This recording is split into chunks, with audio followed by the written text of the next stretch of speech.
Good day. Sure. And to you, good day. Okay, so my question is, when we're born into this reality, why is it that we forget our past lives? And how is it that we can remember more of our past lives? All right, well, first of all, you forget your past lives because you don't have any. None of you do.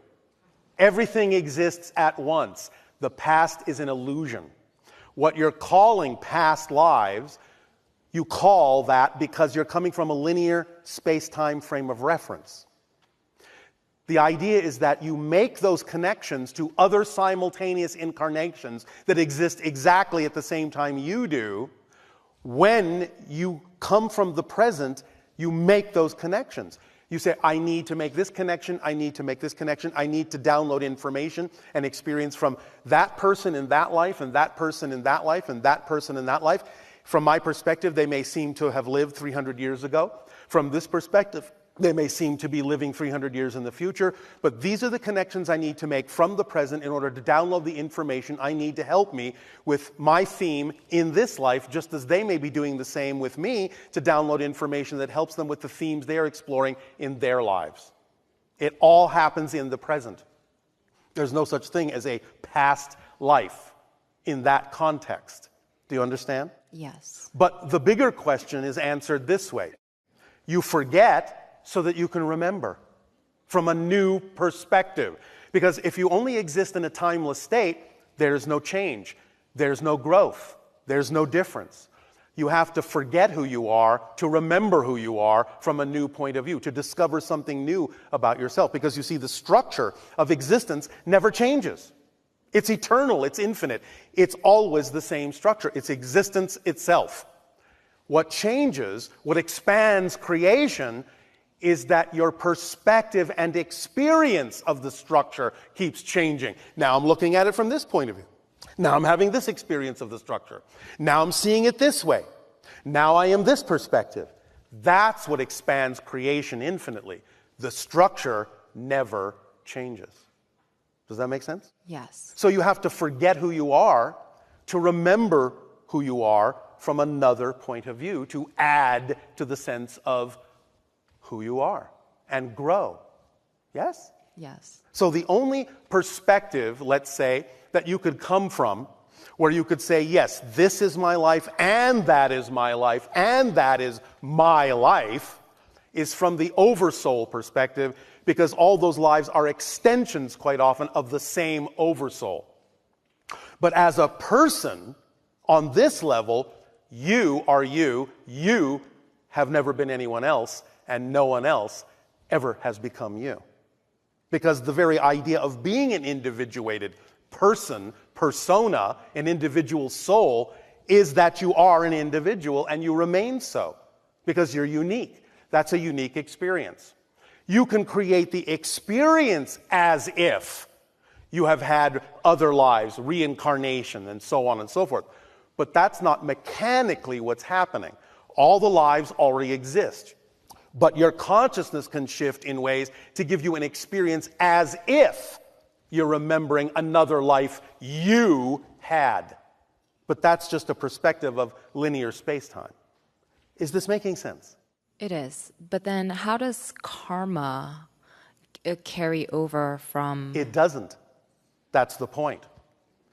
The belief that it does is what allows you to experience that it does. When you understand that it's just a belief and it's just about being in balance with who you prefer to be, then there is no karma.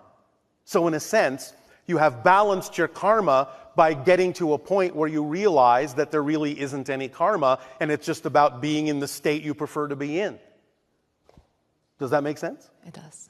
Now, you may also be referring to the idea that when you set up a theme in life to explore, you do create a kind of destiny.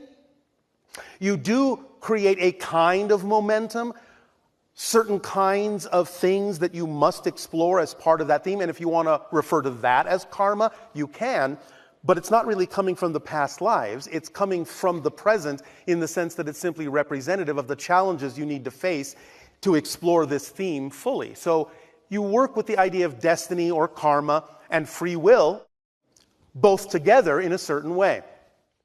In spirit, you could say, this is the theme I'm going to explore, and there you are. That's the hallway you will walk down. Now, how you walk down that hallway, that destiny, that karma, that challenge, that theme you're exploring is up to your free will. You can run, you can walk, you can fly, you can jump, you can be happy, you can be sad, you can go upside down, right side up, you can go backwards, you can be forwards, you can go side to side, look in every door, ignore them all. That's your free will about how you will walk down that karmic hallway, that hall of destiny. But walk down that hallway, you will. Although, in your modern day and age, because you are expanding your consciousness more and more and more and more, one of the options that's now available to you is to actually change your theme without dying. You can finish one theme, you can finish one hallway, one destiny, one karmic route, and actually create another while you're still alive. More flexibility, more malleability, more freedom is now a choice on your palette, a new color for you to choose. Yes? Is this making some sense? Is this helping? Yes. And I've got one more question. I beg your pardon? I've got one more question. I beg your pardon? I've been to a psychic before, and I'm always in awe in what they know because I always start without telling them anything. How is it? What is the mechanism of where they get their information? Who? Psychics? Understand there is no such thing as a prediction of the future. Yes. They're simply sensitive people who are picking up on the vibrations of the present that seem most probable to keep going in the same direction if the momentum doesn't change.